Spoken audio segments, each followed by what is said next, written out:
Okay. அந்த அடிப்படையில் இலங்கை கிராம சேவகர் பதவி தரம் 3க்கு ஆட்சேர்ப்பு செய்வதற்கான போட்டி பரீட்சை 2025. அதில் ஒரு முக்கியத்துவமுடைய ஒரு பாடம், உங்களை தூக்கி விடக்கூடிய ஒரு பாடம். சரியா? மொழி அறிவு அல்லது கிரகித்தல் அல்லது ஆக்கத்திறன்கிற ஒரு பாட பரப்பு அல்லது வினாத்தாள். சரியா? ஓகே. இந்த பகுதி எந்த தூரம் உங்களுக்கு முக்கியத்துவம் உடையது அப்படின்னு கேட்டால், உங்களோட அந்த என்ன சொல்கிறது, உங்களோட அந்த கட் அவுட். சரியா? உங்களுக்கு வந்து என்னது குறிப்பிட்ட ஒரு புள்ளிகள் கொடுத்துருப்பாங்க. அந்த புள்ளிகளுக்கு மேலே நீங்கள் எடுத்துட்டீங்கன்னா இன்டர்வியூ போகலாம். சரி, ஆனால் போட்டி கூடயா இருந்தால் உங்களோட ஒட்டுமொத்த புள்ளிகளையும் கூட்டி அதில் யார் கூடுதலாக எடுத்திருக்காங்களோ அதை தான் என்ன செய்வாங்க, என்னது செலக்ட் பண்ணுவாங்க அல்லது இன்டர்வியூக்கு எடுப்பாங்க. சரியா? வளமையாக வந்து எனது கிரகித்தலும் ஐக்கியூ மட்டும்தான் போட்டி பரீட்சையாக இருக்கும் எனது கிராம சேவர் பதவிக்கு. இந்த முறை பொது அறிவையும் கொடுத்துருக்காங்க. அதனால் போட்டி கொஞ்சம் கூட ஏதோ ஒரு வகையில் தட்டுறதுக்கு பார்ப்பாங்க. ஆனால் நம்ம என்ன செய்யணும்னு கேட்டால், அந்த தட்டுதலுக்கு ஆட்படாமல் நம்ம என்ன செய்யணும், முன்னோக்கி போகணும். அதுக்கு நம்ம என்ன செய்யணும், முழுமையாக நம்மளோட எஃபர்ட்டை போடணும். அதில் உங்களுக்கு இந்த மொழித்திறன் வந்து கை கொடுக்கணும் அப்படின்னு யோசிக்கிறேன். நிறைய மாணவர்களுக்கு அந்த மொழித்திறன் வந்து கொஞ்சம் சிக்கலாக இருக்கும். ஐக்கியூ செய்வாங்க, சில பேர் வந்து ஜென்ரல் நாலேஜ் நல்லா செய்வாங்க. அப்போ ஒவ்வொருத்தருக்கும் ஒவ்வொரு மாதிரி.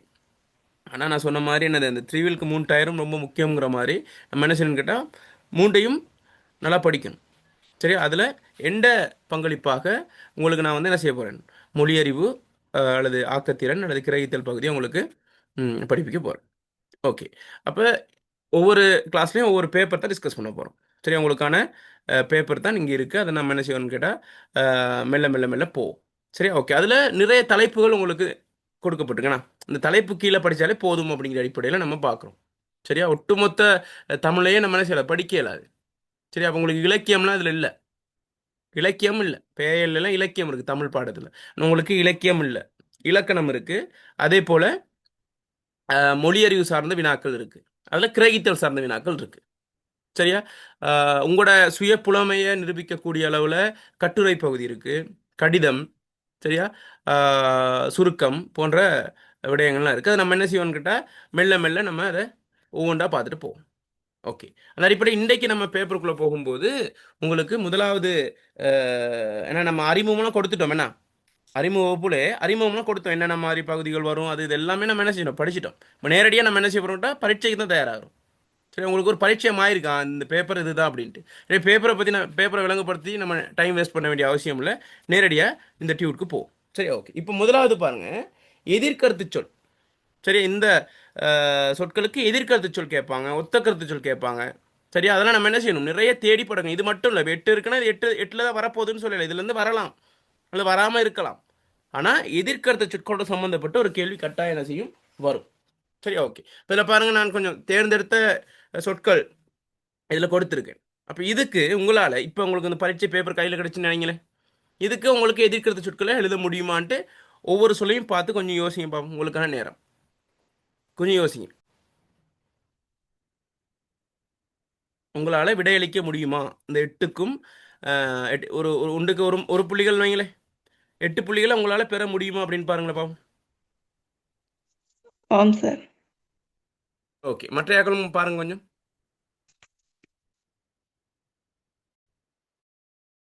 ஆம் சார். 8 புள்ளிகளும் பெறக்கூடியவங்க ஹேண்ட் ரைஸ் பண்ணுங்க. 8க்கும் என்னால் விடையளிக்க முடியும் அப்படின்னு ஹேண்ட் ரைஸ் பண்ணுங்க.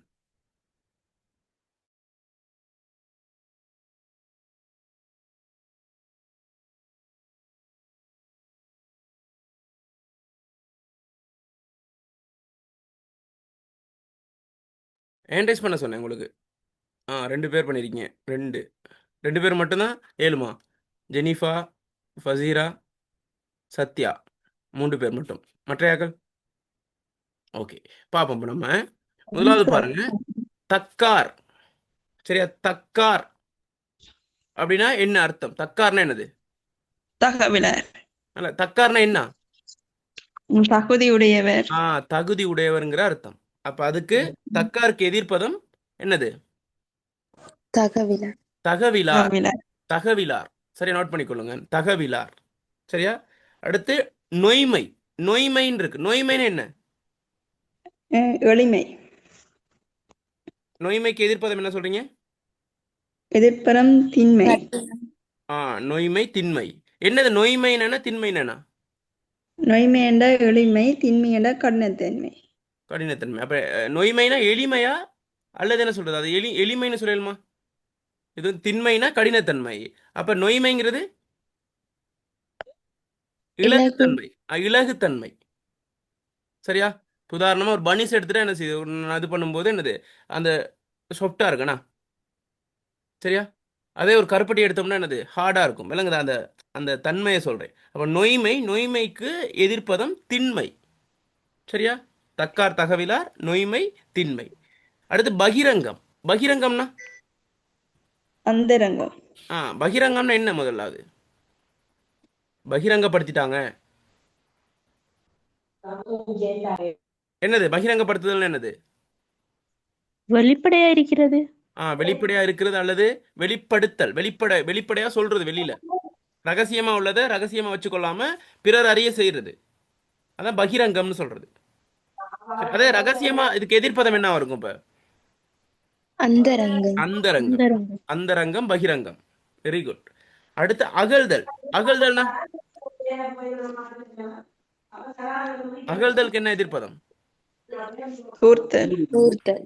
தூர்த்தல். ஓகே. அகழ்தல்னா என்ன? அகலதண்டா கிள்ளுடு. ம்? கிள்ளுது. தோன்றுறது. விளங்கல? தோன்றுறது sir. தோன்றுதல். மாணிக்கங்கள் அகழ்தல்னு சொல்லுவாங்க. சரியா? அகழ்தல், அதுக்கு என்னது எதிர்ப்பதம்? ஊர்த்தல். ஊர்த்தல். தூர்த்தல். தூர்த்தல் என்ன சொல்றது? தூர்த்தல். சரி, அகழ்தல் அப்படிங்கிறது கேட்டா இப்ப இப்படி அது தோன்றது வரும். இன்னொன்று என்ன செய்யறது கேட்டா அதை ஒன்றிணைக்கிறது வரும். என்னது சொல்றது, அதை வந்து தனி என்ன சொல்றது, ஒரு ஒன்றிணைக்கிறது. இப்போ அகழ்றதல் என்னது, இப்போ வந்து இப்படி சலிச்சு ஒரு குறிப்பிட்ட இதுக்கு என்னது எடுக்கிறது. அதை மாணிக்கங்கள் அகழ்தல்ங்கிறது. அப்போ அதுக்கு வந்து தூர்த்தல்னா அப்படியே பரப்புறது அப்படிங்கிற மாதிரி. இப்போ பரவி இருக்கிறத நம்ம ஒரு குறிப்பிட்ட ஒரு புள்ளி கொண்டு வர்றது தான் என்னது, அகழ்தல். அப்போ அகழ்தல் தூர்த்தல் அப்படிங்கிற மாதிரி எனது எதிர்ப்பதம் வரும். அகழ்தல், தூர்த்தல். ஓகே. உதயம். அஸ்தமனம். அது உங்களுக்கு விளங்கப்படுத்த வேண்டிய அவசியம். உதயம், அஸ்தமனம், அது எதோட சம்பந்தப்பட்டது? சூரியோதயம். சூரியனோட சம்பந்தம். அஸ்தமனம். ஓகே. இம்மை, மறுமை. மறுமை. இம்மை என்ன, மறுமை என்ன? இம்மையண்ட. இம்மைனா இப்ப இப்ப இருக்கிற வாழ்க்கை, இப்ப நம்ம வாழ்ற வாழ்க்கை இம்மை. மறுமைங்கிறது சொர்க்கத்தில. சுவர்க்கம். அடுத்தது. சரி, அடுத்த கட்டம். சரியா? ஓகே. அடுத்து புராதனம், நவீனம். நவீனம். சரியா? புராதனம், நவீனம். வள்ளல், உலோபி. உலோபி. சரியா? ஓகே. அப்ப இந்த மாதிரி சொற்கள் வந்து இதே தான் வரணுங்கிறது இதுல இருந்து வரலாம். சரியா? இந்த மாதிரி நம்ம என்ன செய்யணும், அப்ப எதிர்க்கிற சொற்களை தேடி தேடி தேடி நெட்ல சர்ச் பண்ணுங்க. சரியா? உங்களோட புக்ஸுகள் எல்லாத்துலயும் என்னது, நீங்க நிறைய பாடமாயிக்கொண்டே இருக்கணும். சரி, அப்பதான் என்ன செய்யலாம், குயிக்காக நம்ம என்ன செய்யலாம். அதுக்கு இப்போ நேரம் போதாது, நம்ம கடன்னு டைம் போறதே விளங்காது. இப்போ யோசிச்சுட்டு இருக்க வேண்டிய அவசியம் இல்லை. கடன்னு என்னது, எம்சிக்கு வடிவத்தில் வரலாம், இப்படி எழுத வேண்டிய வடிவத்தில் வரலாம். அதனால் நீங்கள் என்ன செய்யணும், நிறைய ப்ராக்டிஸ் பண்ணணும். சரியா? ஓகே. அப்போ எதிர்க்கிற சொற்கள் சார்ந்து கேள்வி வரும், அதை நீங்கள் என்ன செய்யணும், அதுக்கு தயாராகணும். சரியா? ஓகே. அடுத்ததுக்கு போவோமா? சார் அதுக்கான எதிர்ப்பதம் என்ன சார்? விளங்கல? தக்காரண்டாயின்னா அதுக்கு எதிர்ப்பதம் என்ன சார்? தக்கார் தகவிலார். தகவிலார். தக்கார் தகவிலார். தானா கானா வி லா இர். தகவிலார். சரியா? மீனிங் என்ன சார்? தக்காருங்கிறது தகுதி உடையவர். சரியா? தகவிலார் அப்படிங்கிறது வந்து தகுதி அற்றவர். குவாலிஃபிகேஷன் விளங்குதா? Okay sir. வேற எதுவும் சந்தேகம் இருக்கா இதுக்குள்ள? நொய்மைக்கு எதிர்ப்பதம் என்ன? விளங்கல? நொய்மை, திண்மை. திண்மை. திண்மை. பகிரங்கம் சொல்லுங்க, நீங்களே மத்தாக்கள் சொல்லலாம். பகிரங்கம், அந்தரங்கம். அகழ்தல், தூர்த்தல். உதயம், அஸ்தமனம். இம்மை, மறுமை. புராதனம், நவீனம். வள்ளல், உலோபி. Okay, very good. அடுத்தது நம்ம பார்க்க போறோம் கலை சொற்கள். கலை சொற்கள்னா கேள்விப்பட்டீங்களா? கலை சொற்கள் சம்பந்தமா கேள்விப்பட்டீங்களா? அந்த கலைச்சொல்னா என்ன ஏற்கனவே நான் உங்களுக்கு அறிமுக வகுப்புல படிப்பிச்சிருப்பேன். என்ன கலை சொற்கள்னு சொல்றது?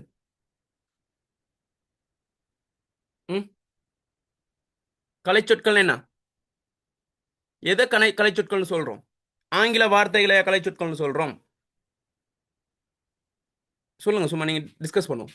கலைச்சொற்கள்னு எதை சொல்றது? கலைச்சொற்கள்ங்கிறதுக்கான அர்த்தம் என்ன? அது எதை குறிக்கிறது? கலைச்சொற்கள். ஓகே, கவனிச்சு கொள்ளுங்க. கலைச்சொற்கள் அப்படிங்கிறதுன்னு கேட்டா, இப்போ வந்து தமிழ் மொழி வந்து தெரியும் உங்களுக்குண்ணா, ஒரு பாரம்பரியமான ஒரு என்னது, கல் தோன்றி மண் தோன்றா காலத்துக்கு முன் தோன்றிய மூத்த தமிழ்னு சொல்லுவாங்க. சரியா? 2000 வருஷத்துக்கு மேற்பட்ட காலம். ஆங்கிலம் உருவாகி 500 வருஷம் தான். சரியா?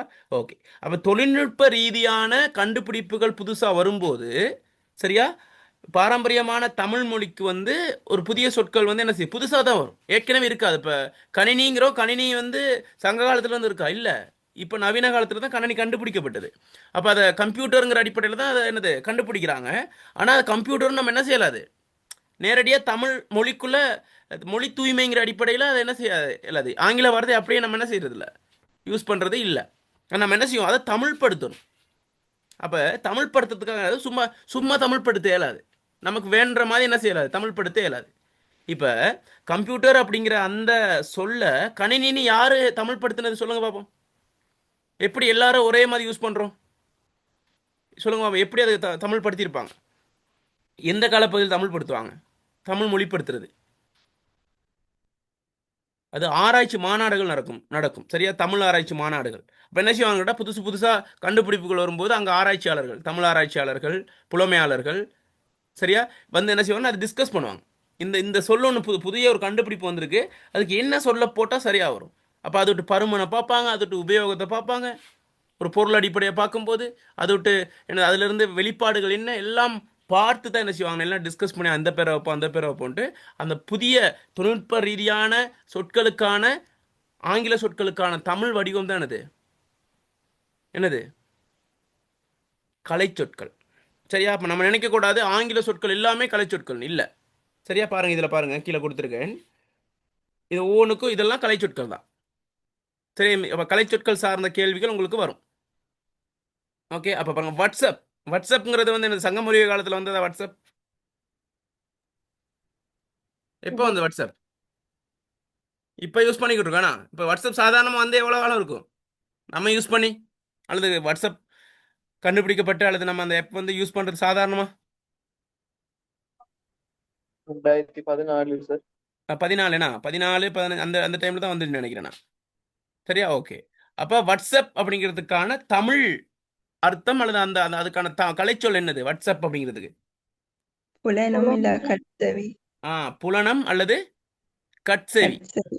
புலனம் அல்லது கட்செவி, ஞாபகம் வச்சுக்கொள்ளுங்க. புலனம் அந்த லெவலாம் உச்சரிப்பாக எழுதணும். சரியா? புலனம் எது, பூனா ல ந எம், புலனம். சரியா? புலனம் அல்லது கட்செவி அப்படின்னு வரும். சரி, ஞாபகம் வச்சுக்கொள்ளுங்க. இதெல்லாம் வரக்கூடிய வாய்ப்பு உள்ளது தானே, கொஞ்சம் தேர்ந்தெடுத்து எழுதியிருக்கு.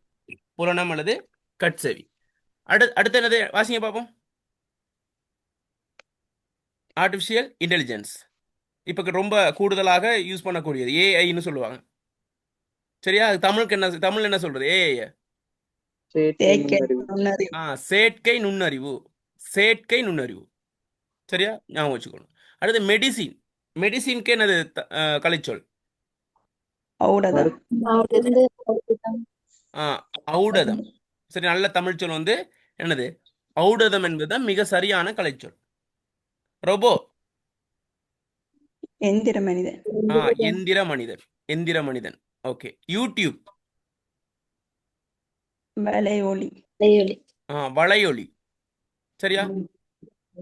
அப்ப அப்படியே தமிழ் படுத்த என்னது? உன் குழாய் அப்படின்னு தமிழ் படுத்தலுமா? யூனா உன், டியூப்னா குழாய், உன் குழாய்னு சொல்லலுமா? கொஞ்சம் பேர் அப்படி சொல்றது, உன் குழாய் இல்லைனா வளையொலி. மெசேஞ்சர் ஃபேஸ்புக்கில் யூஸ் பண்ணுற மெசேஞ்சர். Very good. பற்றியம், படிக்க ஸ்டார்ட் பண்ணிட்டீங்க போலனா. பற்றியம். ட்விட்டருக்கு என்ன சொல்றது? கீச்சகம். கீச்சகம். சரியா? கீச்சகம். அடுத்து அப்டேட்டட் அல்லது அப்டேட். இற்றைப்படுத்தல். என்ன இற்றைப்படுத்தல்? என்னது? எதை சொல்லுங்க? ட்விட்டர் நேம் விளங்கல. ட்விட்டர் எதை சொன்னீங்க? ட்விட்டர் நேம் மாத்தின சொல்லி அதே நேம்லயே வரும் கேட்டேன். நேம் மாத்தின விளங்கல. இல்ல இது வந்து நேம் மாத்திக்கிட்டேன் இப்ப என்னன்னு மாத்திருக்காங்க? ட்விட்டர் இப்ப நேம் மாத்திக்குது. அதான் என்ன நேம்?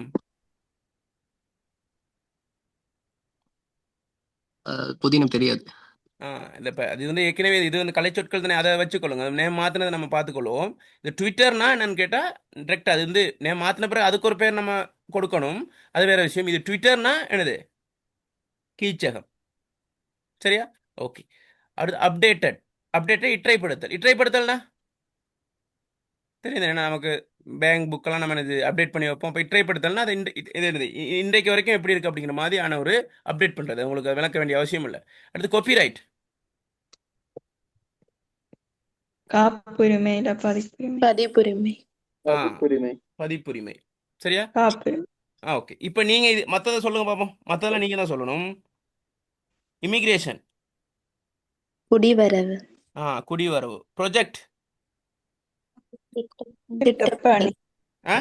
திட்ட திட்டப்பணி. திட்டப்பணி. அஜெண்டா. பணிநிரல்.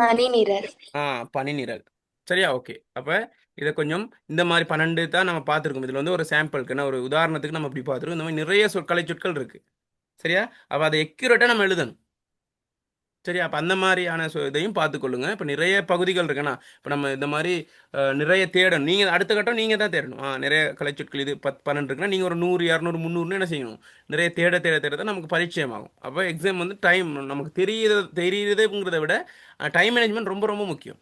டைம் போகிறதே விளங்காமல் போயிடும். அதனால் இந்த மாதிரியான சொற்களை கொஞ்சம் பார்த்துக்கொள்ளும். சரியா? ஓகே. அப்போ அடுத்த பகுதிக்கு போவோமா? ஓகே. அடுத்தது எழுத்து பிழைகளை திருத்தி எழுதல். சரி, எழுத்து பிழையான சொற்களை கொடுப்பாங்க. அதை நம்ம என்ன செய்யணும்னு கேட்டால் திருத்தி எழுதணும். சரியா? ஓகே. பாருங்க, கொடுத்துருக்கேன். பிரச்சனை, சுடுதண்ணீர், கலைமானி, பழமை, செய்நன்றி, கலாச்சாரம், கத்திரிக்கோள், அத்திவாரம். சரியா? ஓகே. பார்ப்போமா? பிரச்சனை என்ன எழுத்து பிழை? 3 சுழினை என்ன? சரியா? வேற? பிரச்சினை. 3 சொல்லி நையனால சீனா வரும். பிரச்சனைன்னு தான் வரும். பிரச்சனை நம்ம அப்படிதான் யூஸ் பண்ண, நம்ம பேசும்போது பிரச்சனைன்னு தான் சொல்றோம். ஆனா உண்மைக்குமே எழுத்து வடிவத்துல சொல்லும்போது பிரச்சனைன்னு தான் சொல்லணும். பிரசினங்களை தீர்க்கணும்னே பிரசனங்களை தீர்த்தலாம். பிரசினங்கள் அப்போ பார்த்தீங்கன்னா சொற்கள் கேட்பாங்க, கேள்விகள் எக்ஸாம் பேப்பர்லாம் பிரசினங்களை தீர்க்குக. அப்போ பிரச்சனையில் பிரச்சினை. சரியா? ஓகே. அடுத்து சுடுதண்ணீர். இதில் என்னது?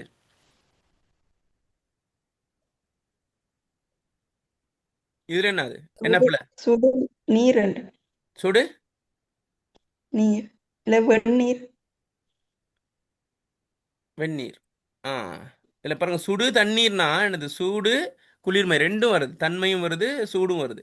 அப்போ சுடுநீர் தான் சரிண்ணா. சுடு தண்ணீர்னா சூடான குளிர்ச்சி பொருந்திய நீருங்கிற மாதிரி அர்த்தம் போயிடும். அது இல்லைண்ணா. அப்போ சுடுநீர் என்பது தான் சரி. சரியா? வெந்நீர் வராதா? இல்லை, இதில் எழுத்து பிழை தானே கண்டுபிடிக்கிறோம். சரி. சரியா? இது வந்து பொருள் மயக்கமோ அல்லது வழுக்களை திருத்துறதோ இல்லை, எழுத்து பிழைங்கிறனால நம்ம என்ன செய்யணும், அதோட சம்மந்தப்பட்டு எழுதிடணும். சுடுநீர்னு எழுதுனா சரி. சரியா? ஓகே. அடுத்து கலைமானி. 3 சுழினா. கொஞ்சம் பேர் என்னது கலைமானினா என்னது? இங்கிலீஷ்ல என்ன டிகிரிக்கு என்ன எப்படி சொல்றது? கலைமானி, கலைமானி, முதுமானின்னு சொல்லுவாங்க. கலைமானினா என்னது? இல்லை இல்லை, அதுதான். அது என்னது? இப்போ அது எப்படி நம்ம போட்டுக்குவோம் நம்முடைய பேருக்கு பின்னாடி கலைமானி பட்டத்தை?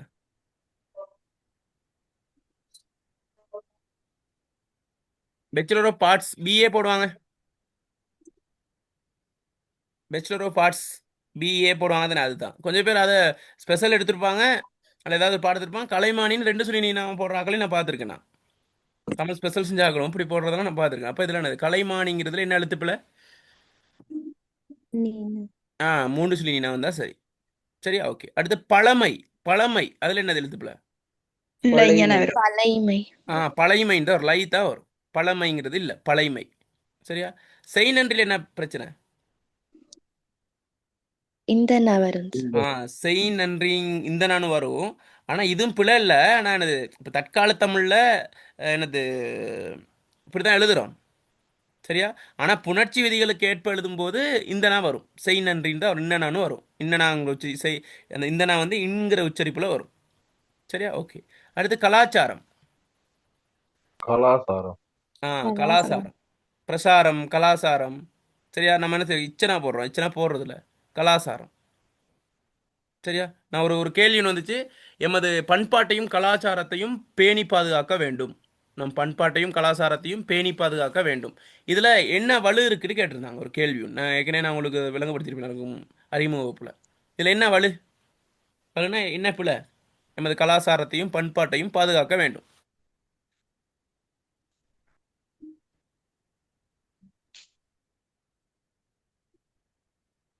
சொல்லுங்க பாப்போம். இதில் என்ன, இந்த வசனத்தில் என்ன பிள்ளை? கலாசார பண்பாடுகளை பாதுகாக்க வேண்டும்னு வரணும். ம், வேற?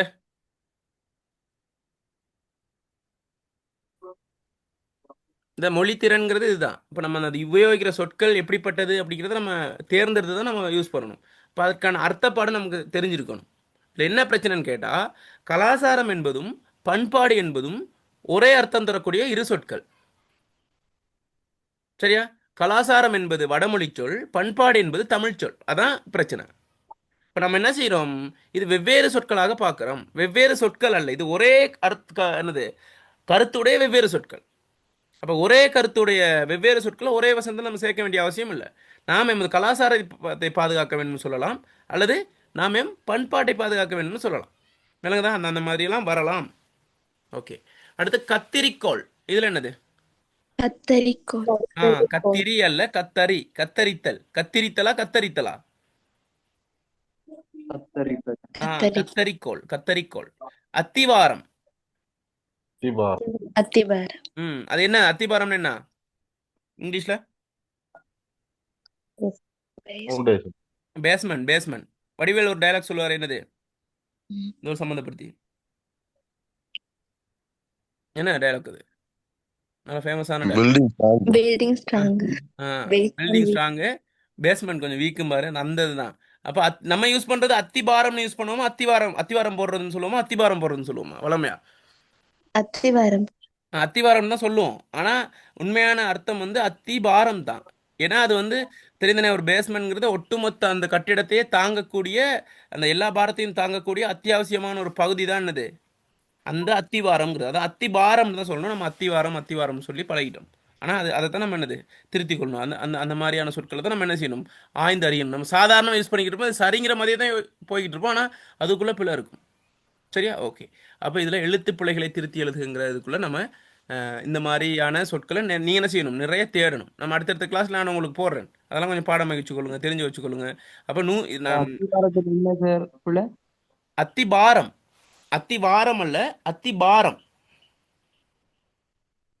அரவு வராதுதா சார்? இல்லை, அத்தி பாருங்க, எழுதுற பாருங்க, அத்தி பாரம்னு வரும். அது வாரம்னு தானே வந்திருக்கு. பாரம். பாரம். சரி சார். வெயிட். சரியா? அத்திபாரம். அதனால நம்ம அத்திவாரம்னு சொல்லிக்கிட்டு இருக்கோம், பிழையா அதை பிரயோகிக்கிறோம். சரியா? ஓகே. அப்போ இதுதான் பிரச்சனை.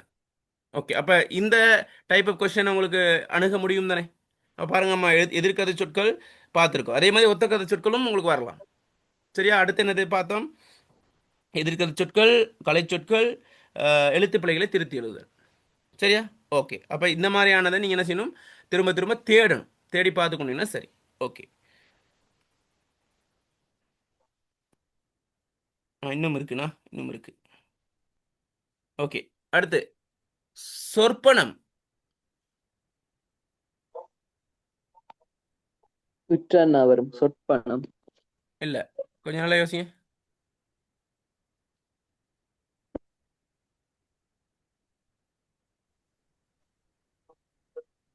சொப்பனம். சொப்பனம். சொற்பனம் அல்ல, சொப்பனம். சோனப்பனா பானா நானமனா, சொப்பனம். சொப்பன சுந்தரின்னு ஒரு பாட்டு கூட இருக்குதானே, சொப்பன சுந்தரி நீதானேன்னு ஒரு பாட்டு இருக்கு. சரியா? சொப்பனம்னு தான் சொல்லணும், சொற்பனம்னு சொல்றதில்ல. சில பேர் அந்த ஸ்டைலுக்காகலாம் சொல்லுவாங்க. இந்த நிகழ்வானது என்னது, இந்த நிகழ்வின் முதலாவது அம்சமாக குற்றுவிளக்கு ஏற்றும் நிகழ்வு இடம்பெற காத்திருக்கிறது. குற்றுவிளக்குமாங்க. குற்றுவிளக்கு சரியா? குற்றுவிளக்கு நான் சொல்றது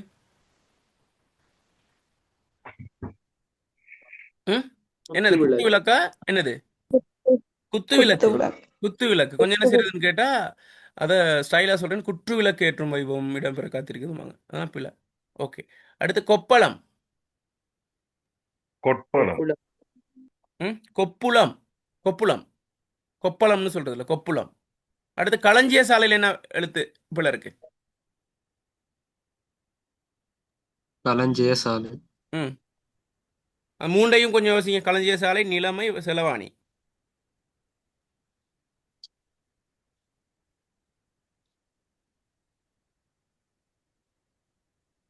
என்ன எழுத்து? களஞ்சிக சாலை. இல்லை, களஞ்சிய சாலை கொஞ்சம் யோசிங்க. அந்த லகர லகர வேறுபாடுகளும் கொஞ்சம் பாருங்க.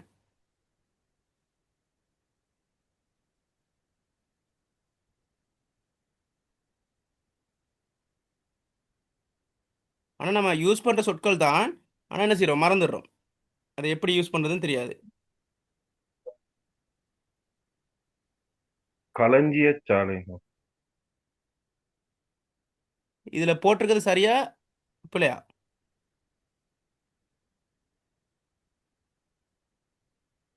சரிதானே சார்? சரியா? ஆம் சார். களஞ்சியம் சரியா?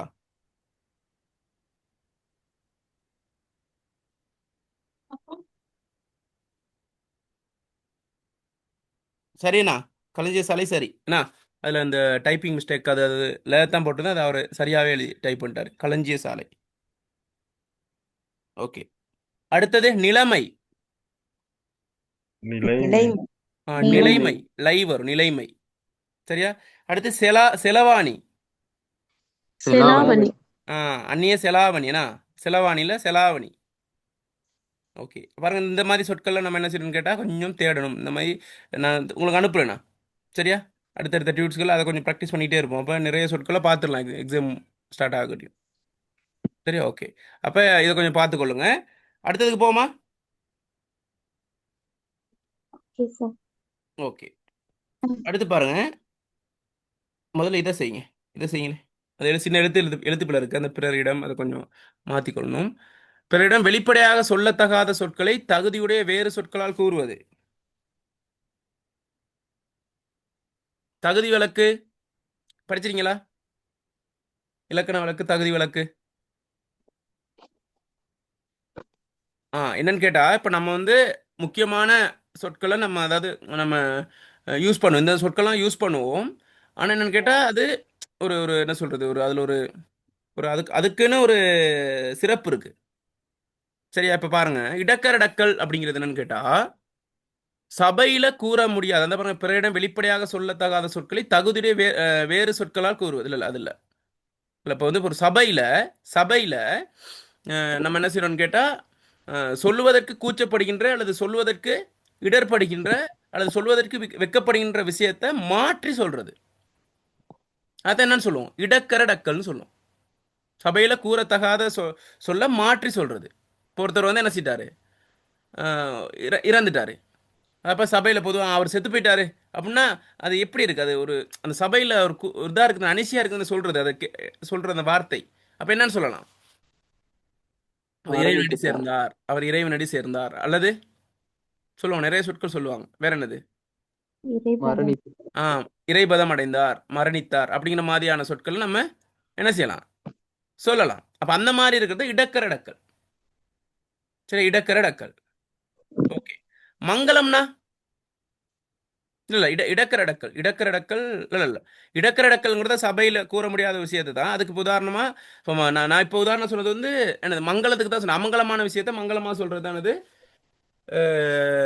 என்னது?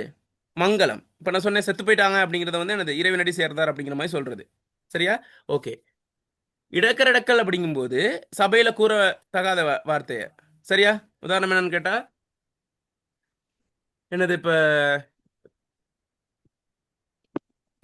என்ன சொல்கிறது? இப்போ ஒன்றுக்கு போயிட்டு வரேன் அப்படிங்கிறது. சரியா? ஒன்றுக்கு போகிறது, ரெண்டுக்கு போகிறது அப்படிலாம் சொல்லுவோம் தானே? சின்னதில் தான் யூஸ் பண்ணுவோம். ஆனால் பாருங்க, அப்படி சொல்லும்போதே நமக்கு அது ஒரு அனீசியாகமாக தான் ஃபீல் ஆகுது. சரியா? நான் சிறுநீர் கழித்து வருகிறேன், நான் மலம் கழித்து வருகிறேன் சொல்கிறதெல்லாம் என்னது? சபையில் சொல்ல இயலாது. அப்போ வெளியே போயிட்டாரு. சரியா? அந்த மாதிரியான சொற்கள் இருக்குதுன்னா தான் இடக்கரடக்கல் அப்படிங்கிறோம். சரியா? குழு குறி அப்படிங்கிறது என்னன்னு கேட்டால், சரியா, இப்போ ஒரு என்னது பிறரிடம் அறியாமல் ஒரு குழுவுக்கு மட்டும் புரியும் வகையில.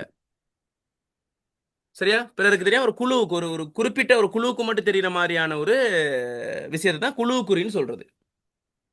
சரியா? இப்ப உதாரணம் என்ன சொல்றதுன்னு கேட்டா, இப்ப ட்ரிங்க் பண்றவங்க இருக்காங்க வைங்களேன், ட்ரிங்க் பண்றவங்க. இப்ப அவங்க என்ன செய்வாங்கன்னு கேட்டா, சொட்டுன்னு சொல்றது. சரியா? சொட்டு. அப்ப சொட்டுங்கிறது என்னது? எதை குறிக்குது?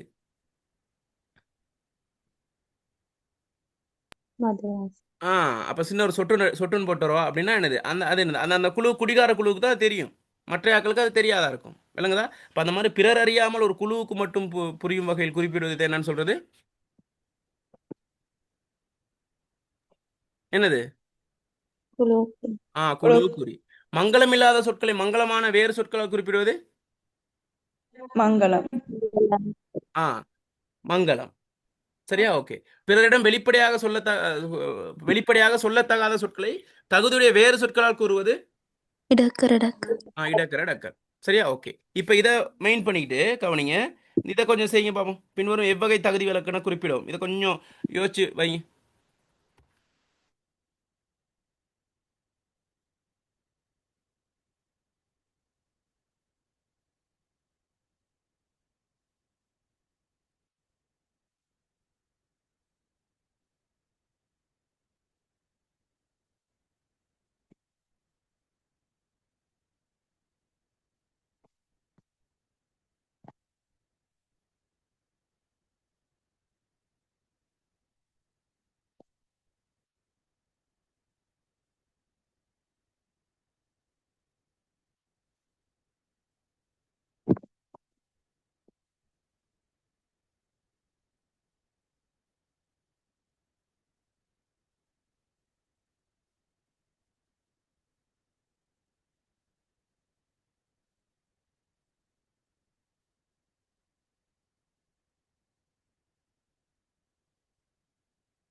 பாப்போமா?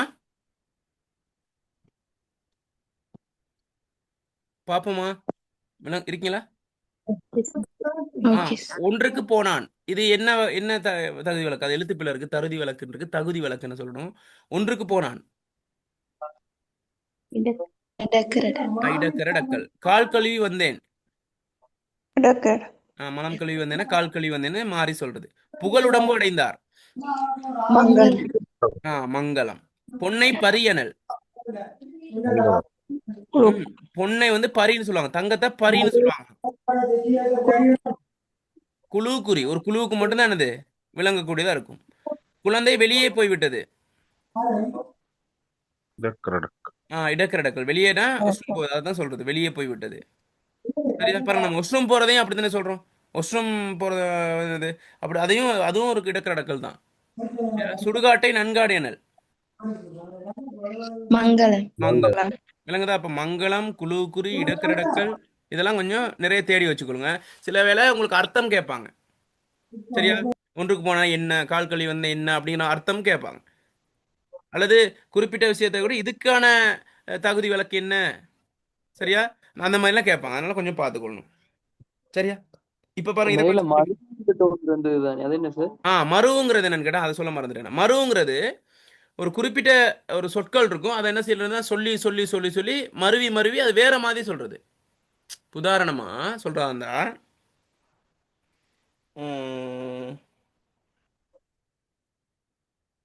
இப்ப மட்காடு வந்து ஆ மக்காடு மக்காடு ஆமா சொல்லுவாங்க. ஆமா.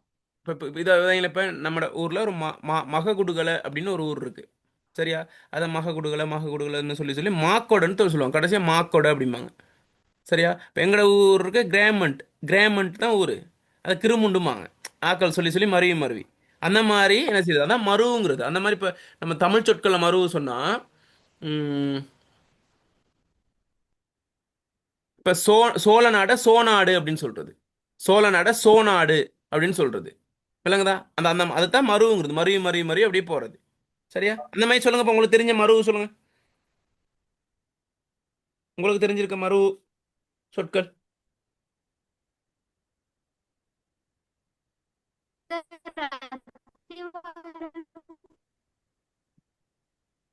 விளங்க அத்தி.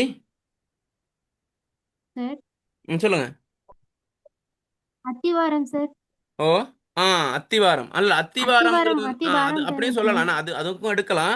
ஆனால் அத்திவாரங்கிறது நம்ம என்னது எழுத்துப்பிழையோட சொல்றதுனால அப்படி இருக்கு. அந்த எழுத்துப்பிழை விடுறோம் அதை எழுதும்போது. சரியா? சம்டைம் அது பேச்சு வழக்கா இருக்கும்போது அப்படியே அதையும் எடுத்துக்கொள்ளலாம். சரி, இப்போ உதாரணமா எடுக்கலாம். அந்த மாதிரி சோழநாட சோநாடுன்னு சொல்றது. இப்போ வேற அந்த மாதிரி சொல்லுங்க பார்ப்போம். ம். ஆ? தஞ்சாவூரை தஞ்சைன்னு சொல்றது. உப்புத்தளம் இருந்தது மாதிரி. விளங்கல? உப்புத்தளம் இருந்தது புத்தளம் மாறினது. ஆ மறுவுலையா சார்? மருவி வருது. காலத்துக்கு ஏற்ற மாதிரி மருவி வந்துடும். என்னது புத்தளத்துக்கு நம்ம சொன்னீங்க? என்னது? உப்புத்தளம்.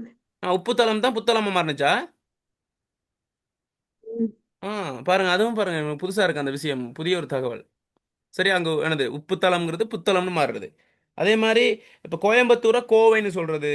தஞ்சாவூரை தஞ்சாவூர் பெரிய கோயில் என்னன்னு சொல்லுவாங்க? தஞ்சை பெரிய கோவில். தஞ்சை பெருங்கோயில்மாங்க. பாருங்க, அந்த தஞ்சைங்கிறத சொல்றது. சோழநாட சோனான்னு சொல்றது. சரி, கரூரை கரூர்னு சொல்றது. கிட்டத்தட்ட கரூருங்கிற ஒரு சொல்ல அடிக்கடி கேள்விப்பட்டிருக்கீங்களே. என்னது கரூர்? கரூர் சம்பவம். விஜய்.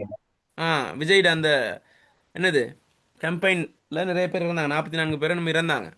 சரியா? அது கரூரை தான் கரூர்னு சொல்றது. அப்ப அதெல்லாம் என்னது மரு. சரியா? ஓகே.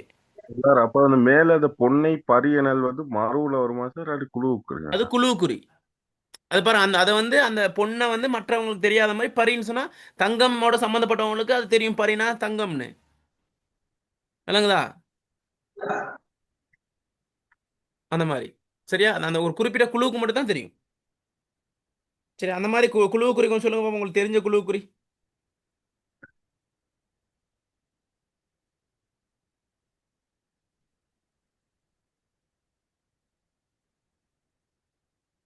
ம்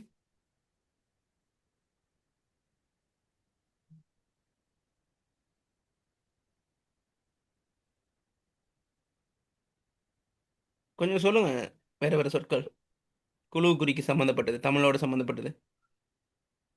சங்கேத மொழின்னு சொல்லுவாங்க. அது சங்கேத மொழின்னு கூட சொல்லலாம். குழுவு குறிக்குது அவங்களுக்கு குறிப்பிட்ட ஒரு குழுவு கொண்டு வரணும். அந்த மாதிரி வேற சொற்கள் சொல்லுங்க பார்ப்போம்.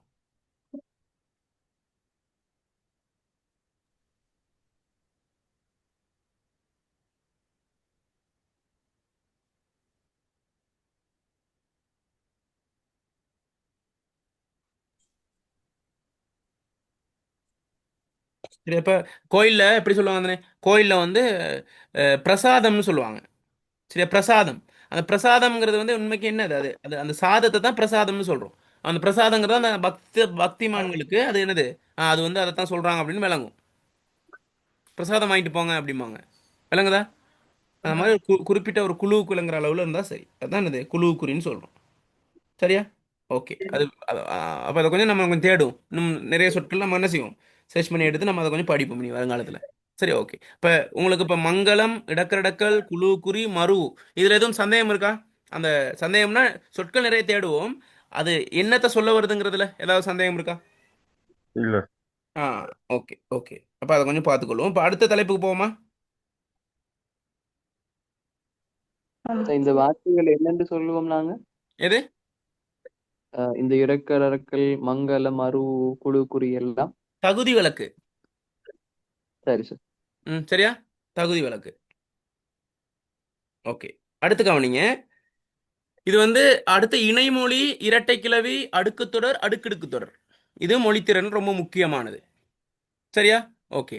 இப்போ அடுக்கு தொடர்னா என்னது? அடுக்கு தொடர்னா இதெல்லாம் நம்ம என்னது நல்லா யூஸ் பண்ணுவோம். கட்டுரை எழுதும் போதோ, இல்லை கவிதை எழுதும் போதோ, சிறுகதை எழுதும் போதோ. சரியா? அதை யூஸ் பண்ணுவோம். சரியா? அப்ப அடுக்கு தொடர்னா என்னது? அது பேர்ல இருக்கு அடுக்கு தொடர்னா. என்ன அடுக்கு தொடர்? அடுத்தடுத்து அடுத்தடுத்து வரக்கூடிய சொற்கள். சரியா? அப்ப உழைத்து உழைத்து களைத்து போனேன். மெல்ல மெல்ல, சின்ன சின்ன ஆசை சிறகடிக்க ஆசை, சின்ன சின்ன பெரிய பெரிய. சரி, இது வந்து என்னது? இது அடுக்கு தொடர். ஒரே சொல் பக்கத்துல வருது, ஒரே ஒரு அர்த்தத்துக்குரிய சொற்கள் பக்கத்துல வருது. அதே அடுக்கிடுக்கு தொடர்னா அடுக்கிடுக்கு. அடுக்கு தொடர் தான் கொஞ்சம் மெருகூட்டப்பட்டு அதுல இருந்து பிறக்கிறது தான்.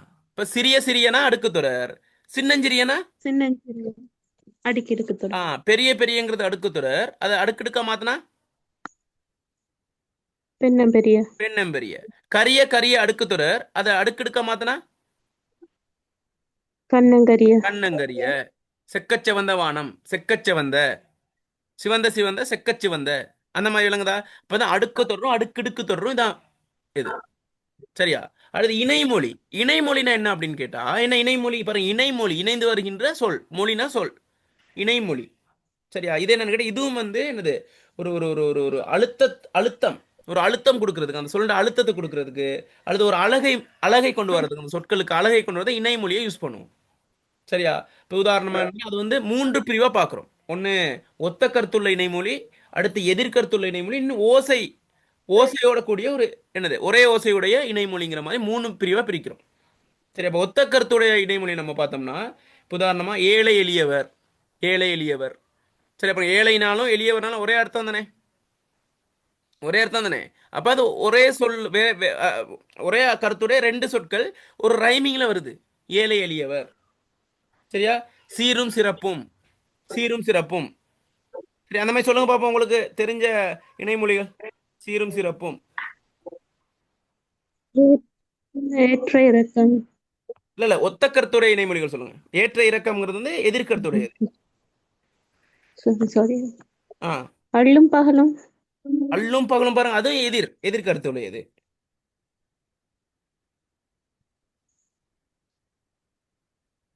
ம், போற்றி புகழ்ந்து. போற்றி புகழ்ந்து. Very good. அடுத்து அக்கம் பக்கம்.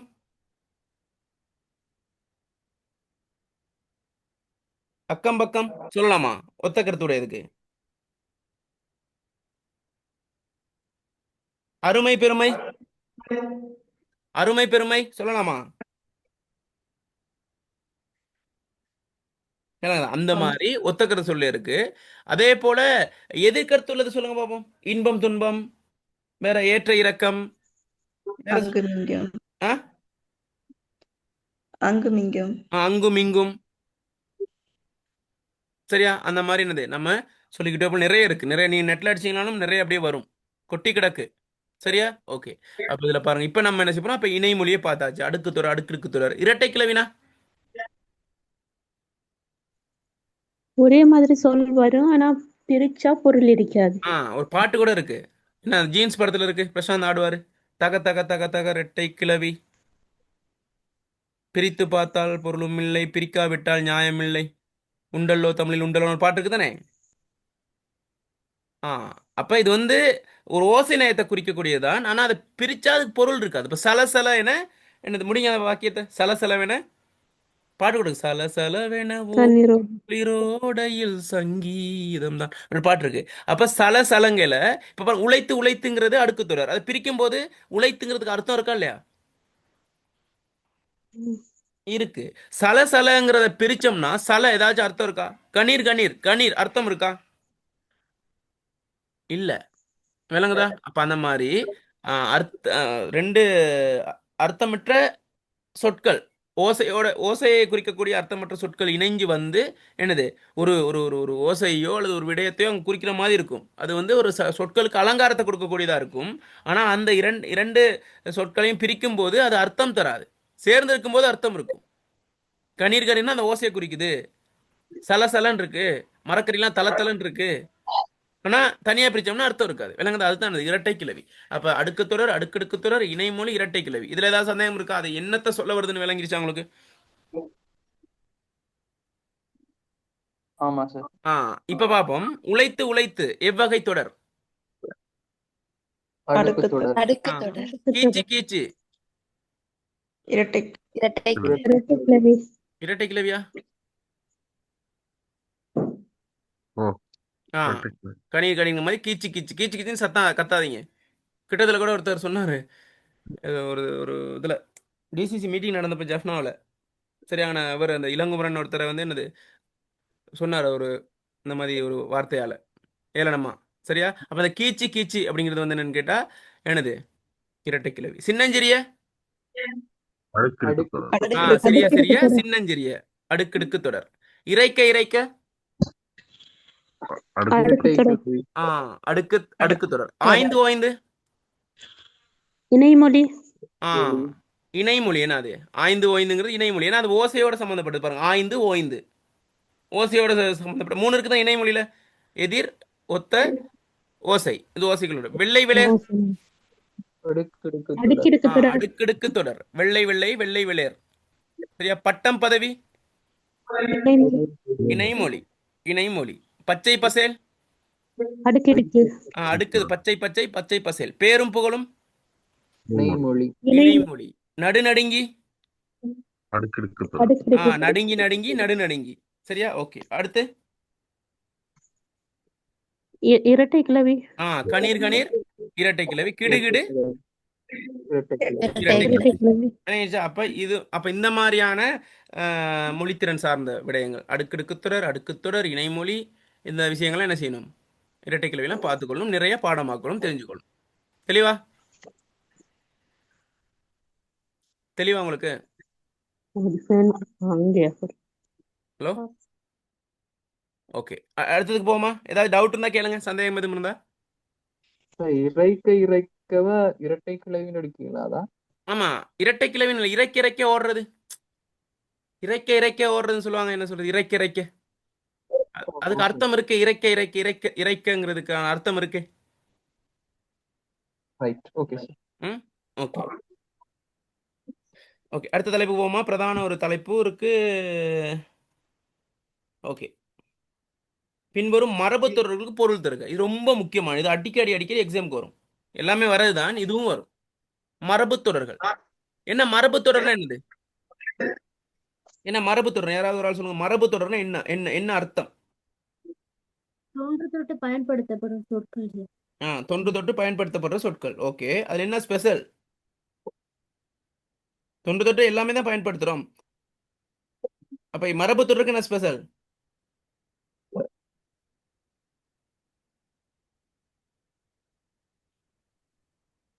டிரெக்டா மீனிங் எடுக்கலாம் அப்படியா சார்? அதை சொல்லுங்க, நீங்க கொஞ்சம் டிஸ்கஸ் பண்ணிடுவோம். முதல்ல ஒரு சொல்லோ அல்லது சொற்றொடரோ அதன் நேரடி பொருளை தராமல் மரபு வழியாக காலங்காலமா வழங்கி வரும் வேறு ஒரு பொருளை உணர்த்துறது தான் என்னது? அது வந்து நம்மட மூதாதையர்கள் அதை யூஸ் பண்ணுவாங்க நிறைய. இப்போ நம்ம கூட யூஸ் பண்ணுறது குறவு. நம்மளோட தாத்தா பாட்டிமார்கள்லாம் இதை என்னது அடிக்கடி யூஸ் பண்ணுவாங்க. சரி, நிறைய அந்த நாட்டார் பாடல்கள்லாம் இது வந்து வரும் மரபு தொடர்கள். சரி, சாதாரணமாக காய்ச்சிட்டு போவாங்க. ஆனால் அதுக்கான நேரடி அர்த்தத்தை வந்து நம்ம இப்போ பார்க்க அதில் அந்த அந்த அதுக்குள்ளே வேற ஒரு அர்த்தம் இருக்கும். அதாவது ஒரு சொல்லோ அல்லது சொற்றொடரோ அதை நேரடி பொருளை தராமல் மரபு வழியாக வழங்கி வரும் வேறு ஒரு பொருள். நேரடி பொருளை பார்க்கல. இப்போ உதாரணமாக தெய்வம் வந்து கண் திறந்துருச்சு. சரியா? தெய்வம் வந்து கண் திறந்துருச்சு அப்படின்னா நேரடியான அர்த்தம் என்ன? உண்மைக்கு நேரடியான அர்த்தம் என்ன? தெய்வம் கண் திறந்துருச்சுன்னா என்ன அர்த்தம்? கண்ணை திறந்துருச்சு. மூடி இருந்த கண் வந்து திறக்கப்பட்டிருக்குன்னு அர்த்தம். சரியா? அதான் உண்மையான அர்த்தம் கண் திறத்தல்னா. அல்லது சொல்லுங்க, அது என்ன என்ன அர்த்தம் கண் திறத்தல்னா?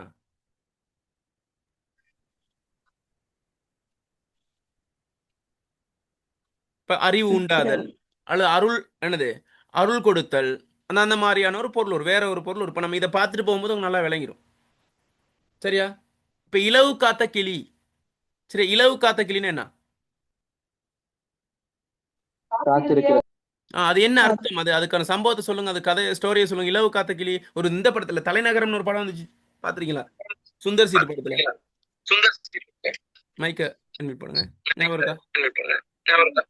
நீங்க 2 டிவைஸ்ல கேட்கறதுனால என் வாய்ஸ் எனக்கே வருது. அது கொஞ்சம் மியூட் பண்ணுங்களேன். யார்கிட்ட? ஹலோ, அத நீங்க ஃபாத்திமா நூஸ் நீங்க 2 டிவைஸ் இருக்கனால நீங்க பேசுற திரும்ப எனக்கு ரிட்டர்ன் ஆகுது. மைக்க மியூட் பண்ணுங்களேன். ஓகே. ஓகே, அப்ப இந்த தலைநகரம் படத்துல கூட வடிவேல் சொல்லுவாரு, இலவு காத்த கிளி இலவு காத்த கிளின்னு ஒரு கிளி இருக்கு. அக்ஷயா, அந்த மைக்க மியூட் பண்ணுங்களேன். ஃபாத்திமா நுஸ். ஓகே, இப்போ பேசாங்க. நான் உங்களோட டிவைஸ் இருக்கலனால எனக்கு ரிட்டர்ன் ஆகுது, டிஸ்டர்ப் ஆகும் மத்தாக்களும். ஓகே, என்ன சொல்லுன்னு அந்த வடிவேல் ஒரு படத்தில் சொல்லுவார், இலவு காத்த கிளி இலவு காத்த கிளின்னு ஒரு கிளி இருந்துச்சான். சரி, அந்த கிளி என்னது இலவும் மஞ்சு மேலே ஆசைப்பட்டுச்சான். அப்போ அந்த கிளி போயிட்டு என்ன செய்யும், ஒவ்வொரு நாளும் வந்து அது எப்போ பூக்கும் எப்போ பூக்கும் எப்போ காய்க்கும் எப்போ காய்க்கும்னு காத்துக்கிட்டே இருந்துச்சான். கடைசியில் வந்து என்னது, அது வந்து பூக்கவே இல்லையா. என்ன ஆயிடுச்சான், அதுல இருந்து காய் இல்லையா, அது வந்து உள்ளுக்கு இருந்து பஞ்சு பஞ்சு பஞ்சா பஞ்சு பஞ்சு பஞ்சா வந்துச்சான். சரியா, அது வந்தது என்னது, அதில் வந்து வந்தது பஞ்சு மட்டும் உடஞ்சது, பஞ்சு மட்டும் இல்லை திவ்யா, என் குட்டி நெஞ்சுமாறு ஞாபகம் இருக்கா, ஒரு சீன் ஒன்று இருக்கும். இப்போ அந்த மாதிரி இலவு காத்த கிளிங்கிறது அந்த என்னது, அந்த இலவம் பஞ்சுங்கிற அந்த அது வந்து என்னது, அதை சாப்பிட்றதுக்காக காத்து கொண்டே இருக்கும். கடைசியில் வந்து அது பஞ்சு அது. சரியா, அப்போ இலவு காத்த கிளிங்கிறது வந்து ஒரு மரபு தொடர். என்ன பொருளை தரப்போகுதுன்னு கேட்டால் என்ன பொருள் அதுக்கு,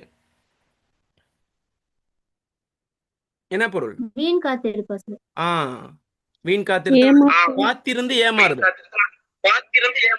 இந்த பாருங்க, ஃபாத்திமா அனுஸ் தான் ரிட்டர்ன் ஆகுது நான் பேசுறது, விளங்குதா? சரியா, காத்திருந்து ஏமாறுதல். சரியா, இலவு காத்த கிளிங்கிறது காத்திருந்து ஏமாறுதல். அடுத்து ஈரல் கருகுதல். ஈரல் கருகுதல்னா, இந்த துன்பத்துல வந்து என் ஈரலே கருகிருச்சு. சரியா, இதை தாங்க முடியல, எனக்கு ஈரலே கருகுது, நினைச்சு நினைச்சு எனக்கு ஈரலே கருகுதுமாங்க. என்ன ஈரல் கருகுதல், என்ன என்ன உண்மையான அர்த்தம்? தாங்க முடியாத துயரம். Very good. தாங்க முடியாத துயரம் அல்லது வேதனை மிகுதல். சரியா, வேதனை மிகுதல். ஈரல் கருகுதல்னா வேதனை மிகுதல். சரியா, அடுத்து ஈயோட்டுதல். ஈயோட்டுதல் அப்படின்னா, ஈயோட்டுறது என்ன, ஈயோட்டுதல்னா எப்படி? வேலையின்மையா சார்? கொஞ்சம் யோசிங்க. இப்போ ஒரு சம்பவம் சொல்லுங்க பாப்பா, ஈயோட்டுறதோட சம்மந்தப்படுத்தி. இப்போ ஹோட்டலில் வந்து ஒருத்தர் வந்து என்ன ஹோட்டல் ஒன்று போடுறாரு, நல்ல பிஸ்னஸ் பண்ணுன்ட்டு. ஆரம்பத்தில் நிறைய பிஸ்னஸ் வந்து நிறைய கஸ்டமர்ஸ் வந்தாங்க. சரியா, பக்கத்தில் இன்னொரு ஹோட்டல் போடுறோன்னா இங்கே வந்து ஆட்கள் வரல. இப்போ என்ன செஞ்சுக்கிட்டு இருக்கேன், நான் ஓட்டிக்கிட்டு இருக்கேன் அப்படின்னு என்ன அர்த்தம்? அப்புறம் சொல்லுவார், யாரும் இல்லாத கடையில் யாருக்குடா டீ ஆத்துறாங்க மாதிரி. ஓட்டுதல் என்ன அர்த்தம்? தொழில் எதுவுமின்றி இருத்தல். ஓட்டிக்கிட்டு இருக்காது, வேற வேலை இல்லையே அப்படின்ட்டு. இல்லைன்னா தொழில் எதுவுமின்றி இருத்தல். இது கட்டாயம் வரும் பிள்ளைகள் ஒவ்வொன்றையும் பார்த்துக்கொள்ளுங்க.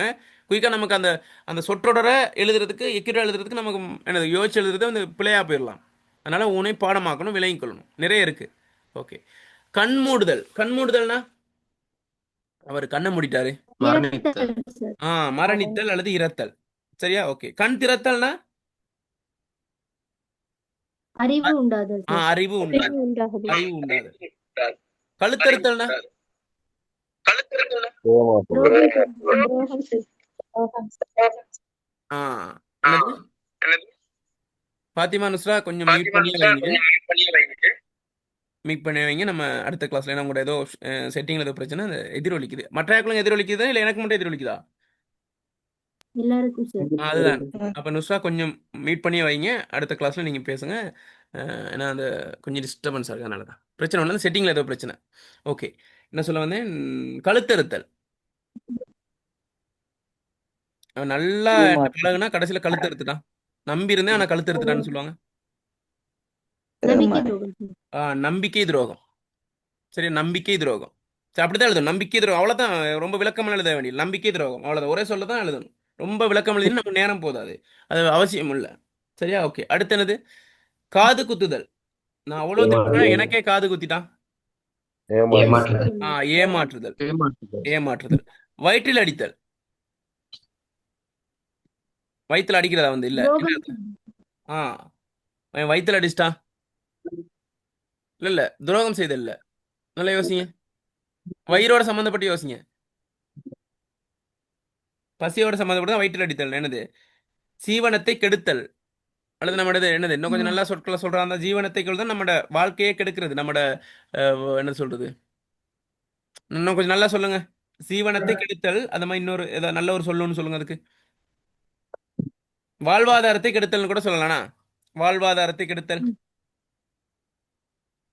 சரியா, ஜீவனத்தை கெடுத்தல். அடுத்து கை நீட்டுதல். அவன் கை நீட்டிட்டான், திடீர்னு கை நீட்டிட்டான், நான் எதிர்பார்க்கவே இல்லை. என்னது, அடித்தல் சார். அடிக்கிறது. சரியா, அடுத்து பல்லை கடித்தல்.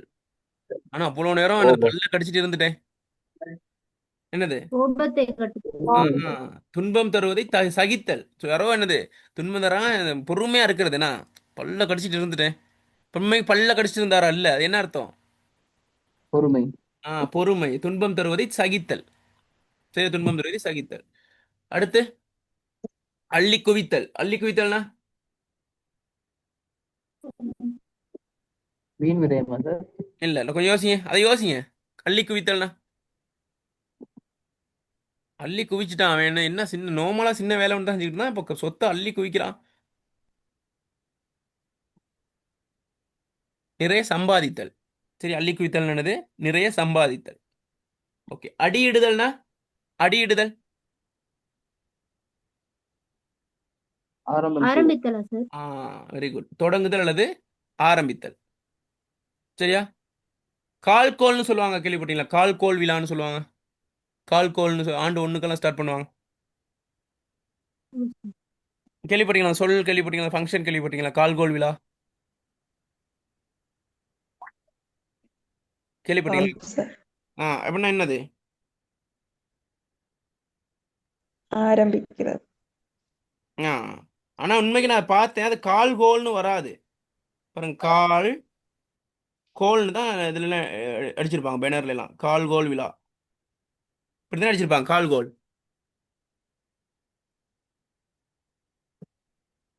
இப்படித்தான் கால்கோல் விழானா அந்த ஆண்டு ஒண்ணுக்கு போறாங்க, படிப்பை ஆரம்பிக்கிறாங்கன்னு அர்த்தம். ஆனா கால்கோல்னு தான் சொல்லணும். கால் கொள்ளுதல் சொல்லுவாங்க. கால் கொள்ளுதல்னா என்னது? அந்த இடத்துல அந்த ஆரம்பிக்கிறது தான் அர்த்தம். அப்போ ஆனால் அதை அது புணர்ச்சி அடிப்படையில் மாறிடுச்சான்னு தெரியல. ஆனால் கால்கோல் விழான்னு தான் எனது ஃபங்க்ஷன்லாம் செய்வாங்க. சரி, அது ஆரம்பிக்கிறது. அதே மாதிரி தான் அடியிடுதல்ங்கிறது வந்து ஆரம்பிக்கிறது. அமளி செய்தல்னா அமளி துமளின்னு படம் கொண்டு இருக்கு. பிரச்சனை அமளி செய்தல் குழப்பம். குழப்பம். குழப்பம் செய்தல். பிரச்சனை கிட்டத்தில் பார்த்தீங்கன்னா ஒரு பிரதேச சபையில் ஒரு தண்ணியெல்லாம் ஊற்றி விட்டாங்க, அதை கைது செஞ்சுட்டாங்க 5 பேர். ஞாபகம் இருக்கா? அதுக்கு முன்னுக்கு பார்லிமெண்ட்ல கொச்சிக்காத்தூள் மிளகாய் தூள்லாம் அடிச்சு ஞாபகம் இருக்கா? அதான் அமளி. சரியா? குழப்பம் செய்தல். அடுத்து உச்சி குளிர்தல். மகிழ்ச்சி அடைதல் சார். மகிழ்ச்சி அடைதல் அல்லது மிக்க மகிழ்ச்சி அடையுது. இப்போ நீங்க என்னது எக்ஸாம் செஞ்சிட்டீங்க, ரேங்க்ல ஃபர்ஸ்ட் வந்துட்டீங்க ஜிஎஸ் எக்ஸாம்ல. அப்போ உங்களுக்கு என்ன செய்யும்? உச்சி குளிரும். சரியா? மிக்க மகிழ்ச்சி அடைதல். அடுத்து என்னது? உலை வைத்தல். உலை வைத்தல்னா உழவு ஸ்டாண்டா எனக்கு அப்படிம்பாங்க. என்ன உலை வைத்தல்னா? ஏமாற்றுதல். அதுவும் ஏமாற்றுதல் அல்லது கெடுத்தல் மாதிரியா? பிறருக்கு அழிவு உண்டாக்குதல். உழ வைக்கிறது. சரியா? ஓகே. இப்போ அந்த மாதிரி எனக்கு நிறைய பேர் உழ வச்சிருக்காங்க. சரி, அந்த மாதிரி உங்களுக்கும் நிறைய பேர் உழ வச்சிருக்காங்களா? இல்ல சார். பெரிய ஒரு அனுபவத்தை இல்லாம ஆக்கிட்டீங்க. Okay okay, very good. இப்போ அடுத்தது பார்ப்போம். அடுத்த தலை இதுக்குள்ள போமா. இப்போ இந்த மரபு தொடர்கள் நிறைய இருக்கு, நீங்க பாடமாக்கிக்கொள்ளணும். சரியா? ஓகே, அடுத்த தலைப்புக்கு போமா. சரி. ஓகே, டயர்டாகலே கிட்டத்தட்ட 1 மணி நேரத்துக்கு மேலே படிச்சுக்கிட்டு இருக்கோம். உங்களுக்கு டயர்ட் எதுவும் இல்லை, பிரேக் எதுவும் தேவையில்லை, ஒரே முடிச்சிடும் 1.5 மணி தேவை. Okay sir. ஓகே. அப்போ அடுத்து பாருங்க, ஒரு தலைப்பு இருக்கு. இது கண்டிப்பா வரக்கூடியது. அகரவரிசைப்படுத்துதல். சரி, ஒரு சொற்களை கொடுத்துருவாங்க, கலந்து கொடுத்துருவாங்க, அதை நாங்கள் அகரவரிசைப்படுத்தி ஒரு ஒரு ஓர்டரில் எழுதணும். சரியா? இப்போ தரப்பட்ட சொற்களின் அகரவரிசை ஒழுங்கை திருத்தமாக காட்டும்படியே தெரிவு செய்யும். அப்போ பாருங்க, கீழே குரல் கொடுத்துருக்கேன். இந்த மாதிரி 4 சொற்கள் கொடுப்பாங்க, அந்த ஓர்டர் படுத்தணும். சரியா? ஹேண்டைஸ் பண்ணுங்க பார்ப்போம். அந்த அகரவரிசைப்படுத்துறது எனக்கு டவுட் இருக்கு. நான் படிச்சிருப்பீங்க, ஓஎல்ல படிச்சிருப்பீங்க, இதெல்லாம் படிச்சிருப்பீங்க. ஆனால் இதில் டவுட் இருக்கிறவங்க ஹேண்டைஸ் பண்ணுங்க பார்ப்போம். அதை கொஞ்சம் நம்ம தெளிவாக பார்த்துருவோம். இது கட்டாயம் வரக்கூடிய ஒரு கேள்வி.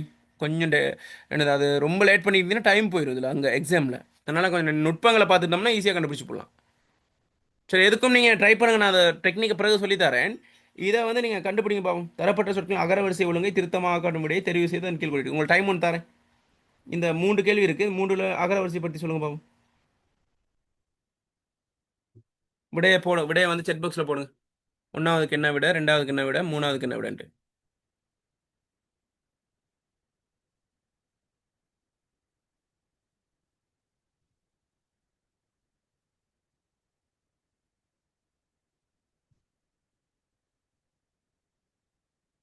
ஓகே, ஐடியா இருக்கா என்ன மாதிரி செய்யறதுன்ட்டு?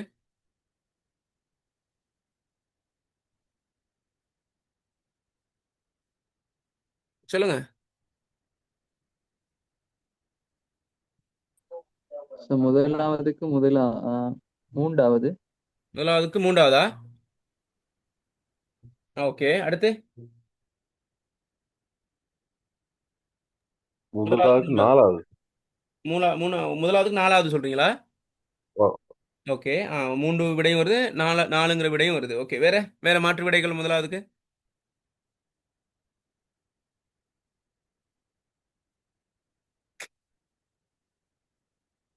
ஏதாவது விடைகள் இருக்கா, மாற்று விடைகள்?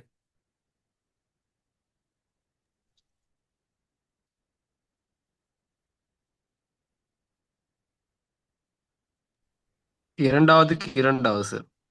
இரண்டாவதுக்கு இரண்டாவது, வெரி குட். அடுத்து மூன்றாவதுக்கு?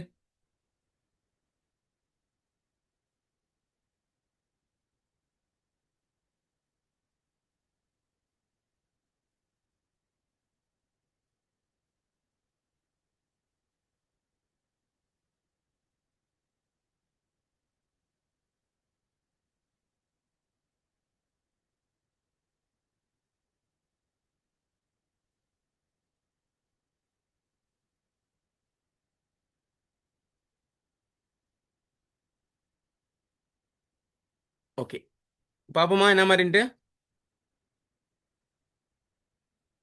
ஓகே, அப்போ நீங்கள் விட சொன்னீங்க தானே, எப்படி அதை இது பண்ணுறீங்கன்னு சொல்லுங்க பாப்போம். எப்படி கண்டுபிடிக்கிறது, என்ன மாதிரி என்ன நுட்பங்கள் இருக்கு, குயிக்காக எப்படி கண்டுபிடிக்கலாம் சஜாத்? உயிரையும் மெய்யெழுத்தையும் வச்சுக்கிட்டு சார் ஆர்டர்ல. ஆர்டரில் பார்க்கணும் வேணா, சொல்லுங்க பாப்பா எப்படி இருக்கணும், கொஞ்சம் தெளிவுபடுத்துங்க பாப்போம் ஆக்களுக்கும். கொஞ்சம் உங்களுக்கு தெரிஞ்சதை சொல்லுங்க. சரி, நீங்கள் சொன்னதெல்லாம் சரி, அதை கேட்குறேன் நான். உயிரெழுத்து அப்படிங்கக்குள்ள ம் ஆனாவுல இருந்து அக்கண்ணா வரைக்கும் ஆர்டர்ல பார்ப்போம். Order okay. அடுத்தது இப்ப மெய் எழுத்துல 3 இருக்கு தானே சார்? ம் வல்லினம், மெல்லினம், ம் சரி, மெல்லினம், மெல்லினம், இடையினம், வல்லினம். ம் ம் ம் ம் அதை வச்சுக்கிட்டு அந்த ஓர்டரை நாங்க பார்த்து விளங்கணும். ஓகே ஓகே, கொஞ்சம் இருங்க.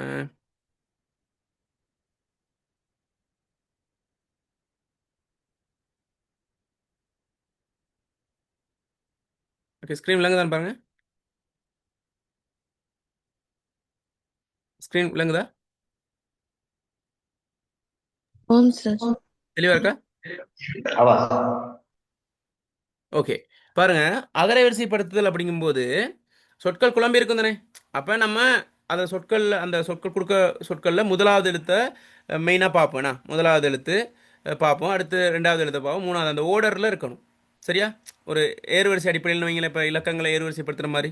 அப்போ இதுக்கு இம்பார்ட்டன்ட் எப்படி கொடுப்போம்னு கேட்டால், எது ஃபஸ்ட்டாக வரும், எது அடுத்ததாக வரும், எடுத்து மூணாவது வரும், எப்படி இம்பார்ட்டன்ட் கொடுக்கணும்னா, முதலாம் முக்கியத்துவம் கொடுக்கணும். இந்த ஆனாவிலிருந்து என்னது அவ்வனா வரைக்குமான உயிரெழுத்துக்களுக்கு முக்கியத்துவம் கொடுக்கணும். சரியா? உயிரெழுத்துக்களுக்கு. சரியா? இப்போ ஆனா கொஞ்சம் வரேன். ரைட், ஓகே, பாருங்க, இதில் ஆனா ஆவனா ஈனா ஈயனா ஊனா ஊனா ஏனா ஏனா ஐயனா ஓனா ஓனா அவ்வனா. சரியா? ஓகே, இப்போ இதில் என்னன்னு கேட்டால், இப்போ இப்படி அம்மான்னு இருக்கு, அம்மா. ரைட்,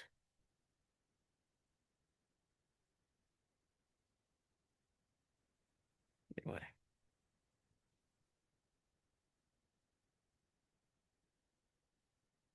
ரைட்,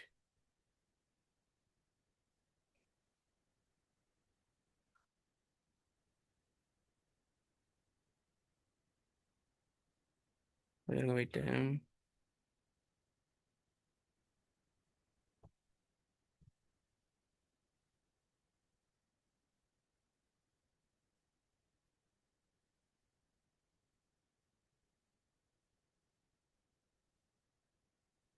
ஓகே, கவனிங்க, முதலாவது வந்து ஆனா ஆவனா ஈனா ஈனா இருக்குது. அப்போ முதலாவது ஆனாவுக்கு முக்கியத்துவம், அடுத்து ஆவணா, அப்படியே அந்த ஓடரா அந்த உயிரெழுத்துக்களுக்கெல்லாம் ஓடரா முக்கியத்துவம் கொடுக்கணும்.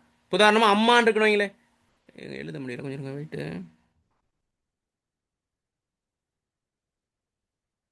கொஞ்சம் இருங்க, பென் எடுத்துக்கிறேன்.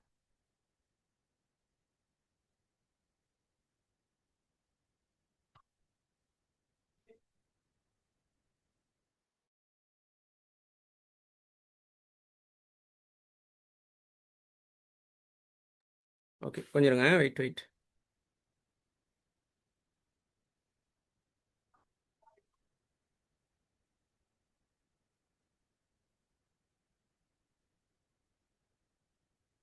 ஓகே, பாருங்க.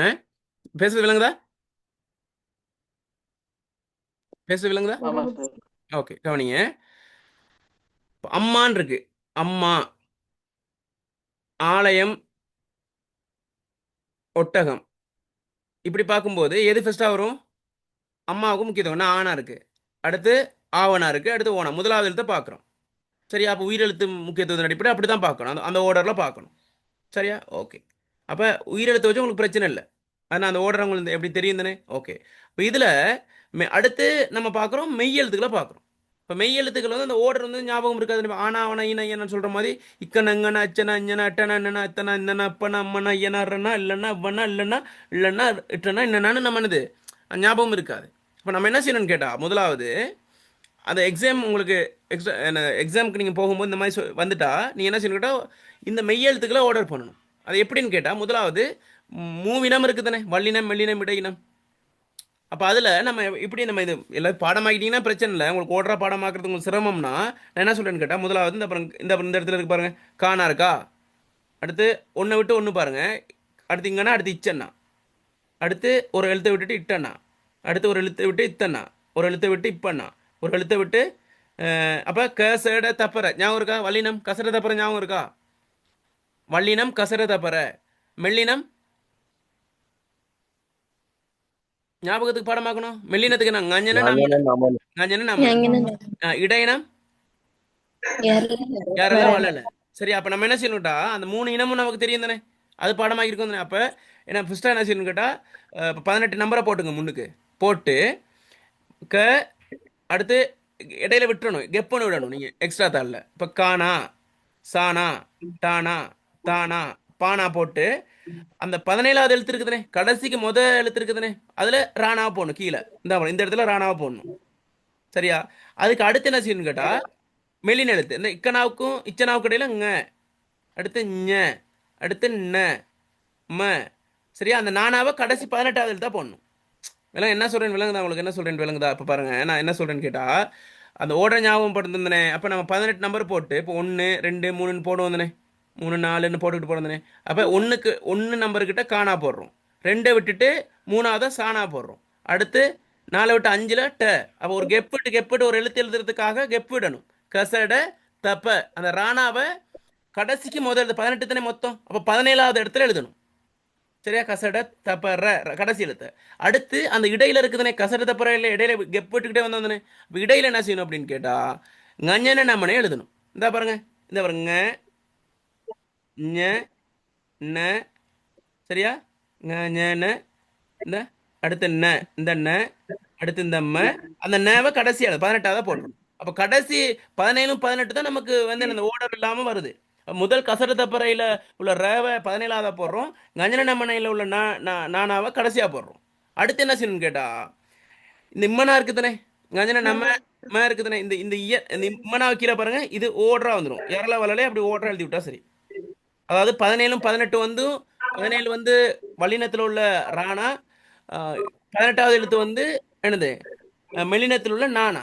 அப்போ இடையில அந்த இம்மனாவு கீழே உள்ளதெல்லாம் இடை நம்ம எழுதிடணும். யாரெல்லாம் வளல இந்த பாருங்க ஓடுறா இருக்கு. ஏறல வலல இந்த விலங்கு தான் என்ன சொல்றேன்ட்டு. சரியா? யாரெல்லாம் வளலன்னு எழுதிட்டோம்னா அதுதான் ஓர்டர். விளங்குதா? இந்த ஓர்டர் படி இப்போ இதை எழுதிட்டீங்கன்னா ஆனா அவனா அவங்ககிட்ட நமக்கு தெரியும். இந்த ஓர்டர் எழுதிட்டீங்கன்னா இப்போ முக்கியத்துவம் கொடுக்கணும். இந்த ஓர்டருக்கு தான் முக்கியத்துவம் கொடுக்கணும். இந்த ஓர்டருக்கு உதாரணமாக பாருங்க, நான் எழுதுறேன் பாருங்க. உதாரணமாக சட்டின்னு இருக்கு. அடுத்து இருக்கு தந்தைன்னு இருக்கு. சரியா? சட்டி தந்தை. இப்போ இதில் எது ஃபர்ஸ்டா வரும்? சட்டி ஃபர்ஸ்டா வருமா தந்தை ஃபர்ஸ்டா வருமா? ஏன் சட்டி ஃபர்ஸ்டா வருது? ஏன்னா ஓர்டர்ல என்னது சானா தான் முதல்ல, ரிச்சனா தான் ஃபர்ஸ்டா இருக்கு. அடுத்து இத்தனா அதுக்கு அடுத்து தான் இருக்கு. அந்த மாதிரி நம்ம என்ன செய்யணும், அந்த ஓர்டர் ஞாபகம் இருந்தால் நம்ம ஈஸியாக தெரிஞ்சுக்கலாம். சரி, இப்படி கவனிங்களே. இப்போ இப்படி வந்துருச்சு. இப்படி உதாரணமா பாருங்க, ஆனாவில் எழுதுறேன். ஆனா சரியா? ஆனாச்சனா சனம் மனம். அச்சம். சரியா? அச்சம். சரியா? ம்,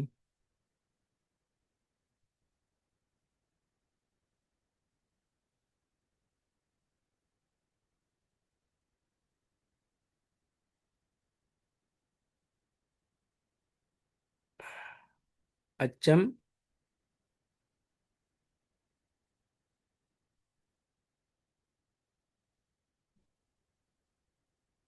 அச்சி. சரியா? அச்சம் அச்சின்னு இருக்கு. இப்போ எப்படி எது எது ஃபர்ஸ்டா வரும்? அச்சம்ங்கிற சொல் ஃபர்ஸ்டா வருமா, அச்சிங்கிற சொல் வருமா? அச்சம். ஆ ஏன்னு கேட்டா முதலாவது சொல்ல பார்க்குறோம் சேம். அடுத்து ரெண்டாவது சொல்ல பார்க்குறோம் அதுவும் சேம். மூணாவது சொல்ல பார்க்குறோம் இது சானா இது சீனா. அப்போ சானா பெஸ்டா வருமா சீனா பெஸ்டா வருமா? ச சா சி அந்த அந்த உயிர்மெய் எழுத்தையும் ஓடுறையும் பார்க்கணும். எது வரும்? எது வரும்? சானா. விளங்குதா? அந்த அந்த மாதிரி என்னன்னு கேட்டால் நம்ம அப்படியும் ஓடுறா பார்க்கணும். முதல் எழுத்து எல்லாம் ரெண்டு எழுத்து சேம்னா மூணாவது எழுத்து பார்க்கணும். அடுத்து நாலாவது எழுத்து பார்க்கணும். விளங்குதா? இப்போ அந்த மாதிரி பார்த்து பார்த்து பார்த்தா நம்ம என்ன கண்டுபிடிக்கணும். அப்போ எல்லாத்துக்கும் எது மெயின் கேட்டால் இந்த ஓடுற ஞாபகம் இருந்தால் சரி. சரியா? அப்போ தெளிவாயிருச்சு. டவுட் இருந்தால் கேளுங்களேன் பார்ப்போம். இதில் சொல்லுங்க ஜெனிஃபா.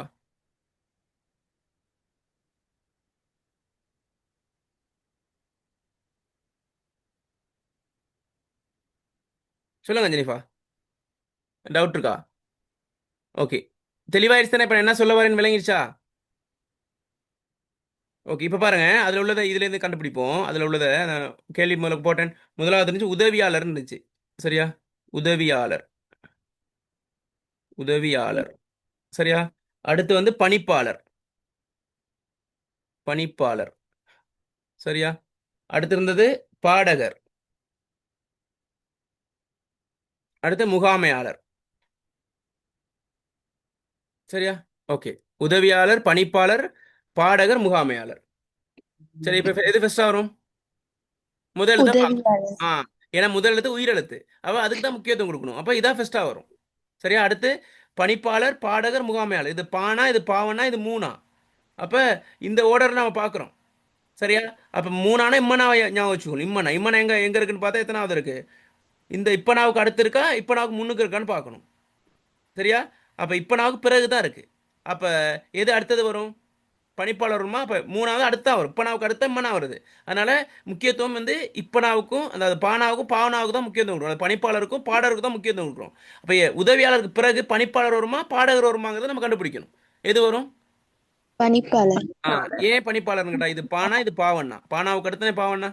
ஓகே, அதை பார்க்குறோம். அதுக்கு அடுத்துதான் என்ன இது வரும்? பாடகர். பாடகர். அதுக்கு அடுத்து என்ன வரும்? முகாம். முகாமையாளர். தெளிவா? ஓகே. அடுத்தது இதிலே பார்த்துருவோம். இதிலே பார்த்துருவோம். அடுத்து பாருங்க சொல் கொடுத்துருக்கு. இப்போ நீங்க சொல்லுங்க. ஓகே. சொல் கொடுத்துருக்கு சடங்கு. சரியா? சடங்கு. சரியா? சடங்கு. அடுத்து சம்பிரதாயம். சம்பிரதாயம்.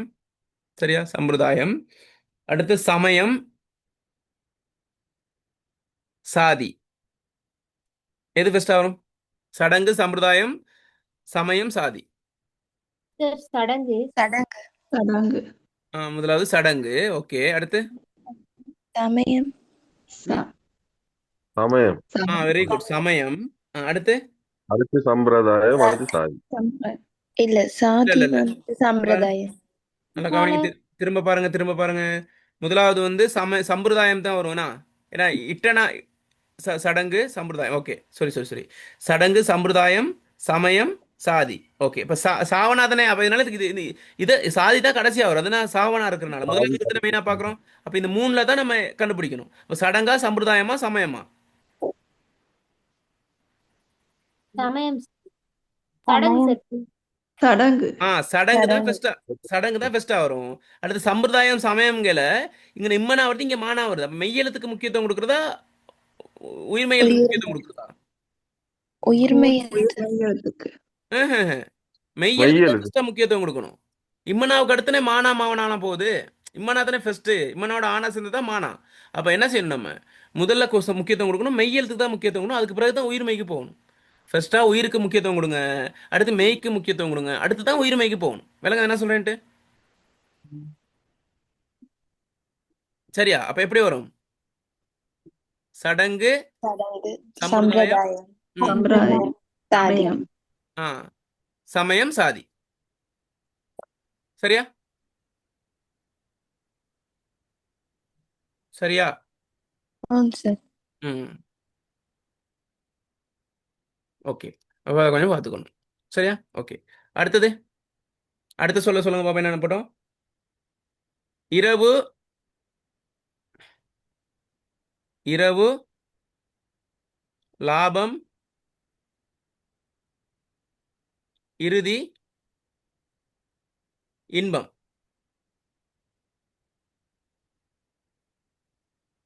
இன்பம். இறுதி ஆ, இரவு, லாபம், இறுதி, இன்பம். ஆ, சொல்லுங்க பாப்போம். முதலாவது என்ன வரும்? இரவு சார் இரவு. ஆ, இன்பம். இன்பம் இன்பம் இன்பம் இன்பம் வருமா, இரவு வருமா ஃபர்ஸ்ட்? இரவு சார் இரவு ஃபர்ஸ்ட் வந்து இரவு தான் வரும். ஏன்னா ஏன் இரவு வரும்னு கேட்டா, ஏன் அந்த இரனா ஃபர்ஸ்டா வருது.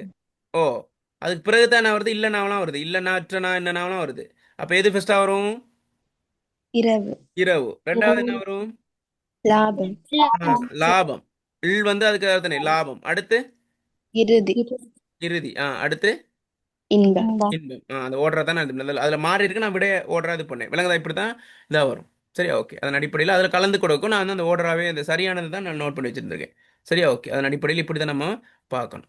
சரி, இப்போ எந்த சொற்கள் கொடுத்தாலும் உங்களால கண்டுபிடிக்க இயலும் தானே? ஏற்கனவே தெரிஞ்சவங்க ஓகே. புதுசா அந்த விஷயத்தை விளக்கம் தெரிஞ்சுச்சு தானே? விளக்கம் இல்லாதவங்களுக்கு ஆம் சார் ஓகே. அந்த அடிப்படையில் நம்ம என்ன செஞ்சோம்? இந்த டைட்டிலையும் நம்ம பார்த்து முடிச்சிட்டோம். சரியா? கொஞ்சம் ஒரு நிமிஷம் இருங்க.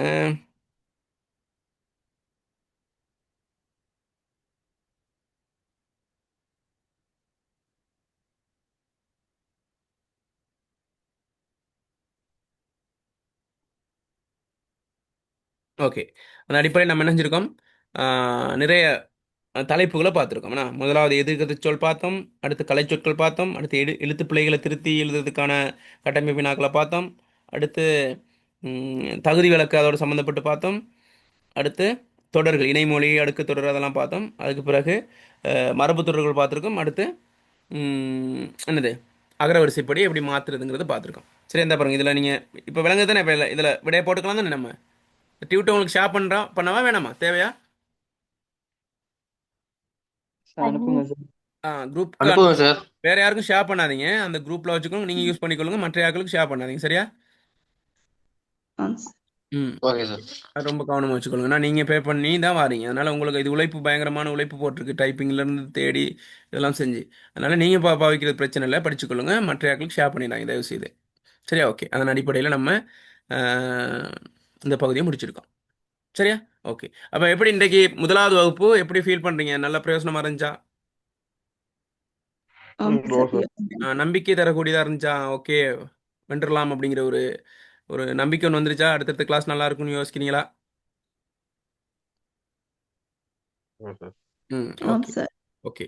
அப்போ நம்ம படிப்போம், தொடர்ச்சியாக படிப்போம். பயப்பட வேண்டிய அவசியம் இல்லை. மொழித்திறனுக்கு நான் ஃபுல்லாக உங்களுக்கான எஃபர்ட்டை நான் போடுவேன். சரியா? ஓகே. நான் எதிர்பார்த்து நிறைய பேர் வருவாங்கட்டா, நான் அவங்க தெரியாதா அந்த சொல்லுவாங்க, குருவும் தாரமும் தலைவிதிப்படின்னு சொல்லுவாங்க. சரி, அதனால் நிறைய கிளாஸஸ் நடக்குது. அவங்க போயிட்டாங்க. ஆனால் நம்ம என்ன செய்யணும்? வித்தியாசத்தை உணரணும். நமக்கு நீங்கள் வந்ததுக்கு முழுமையான எஃபர்ட்டை நான் கொடுப்பேன். கொஞ்சம் பேர் அப்படிங்கிறனால நம்ம விட்டுட்டு போகிறதில்ல. அதனால் நிறைய பேரை வந்து நம்ம விளம்பரப்படுத்தணும். ஆனால் பெரும்பாலும் அது இதுக்கு பண்ண நமக்கு லேட் பண்ணிட்டு அதான் பிரச்சனை. ஒரு மாதம் லேட் ஆயிடுச்சு. அதனால தான் க்ரௌடும் இல்லாமல் போயிடுச்சு. நான் இடையில அனர்த்தம் வந்து இருந்தாலும் இவ்வளோ பேர் நம்பிக்கை வந்துருக்கீங்களா? அதே ஒரு பெரிய விஷயம். அப்போ முடிஞ்சால் நீங்கள் நினைக்கிட்ட உங்கள் நண்பர்கள் யாராவது எக்ஸாம் செய்கிறாந்தா ஒரு தடவை வந்து பார்க்க சொல்லுங்கள். கிளாஸஸ் பிடிச்சிருந்தா நான் ரெக்கார்டிங் அனுப்பி விடுங்க. ஏற்கனவே போட்டது அப்படி பிடிச்சிருந்தா இணைய சொல்லுங்கள். சரியா? இன்னும் இருக்குது, 5 கிளாஸ் இருக்குது இந்த முதலாவது தொடரில். சரி, அதே மாதிரி அடுத்த கிளாஸ் உங்களுக்கு என்னது ஐக்யூ நடக்கும். சரியா? அது புதன்கிழமை நடக்கக்கூடிய வாய்ப்பு இருக்குது. சரியா? புதன்கிழமை நான் உங்களுக்கு டைம் டேபிள் எல்லாத்தையும் இது பண்ணிவிட்டு நான் உங்களுக்கு போட்டு விடுறேன். அதன்படி நடக்கும். சரியா? முதலாவது கிளாஸ் இதோட நம்ம முடிக்கிறோம். ஓகே. ஓகே. அப்போ முடிப்போமா? Okay sir, good night. Okay, good night. நல்லா படிங்க. சரியா? உங்களோட எஃபர்ட் தொடர்ச்சியாக படிச்சு கொண்டு இருங்க. நன்றி, வணக்கம். Thank you sir.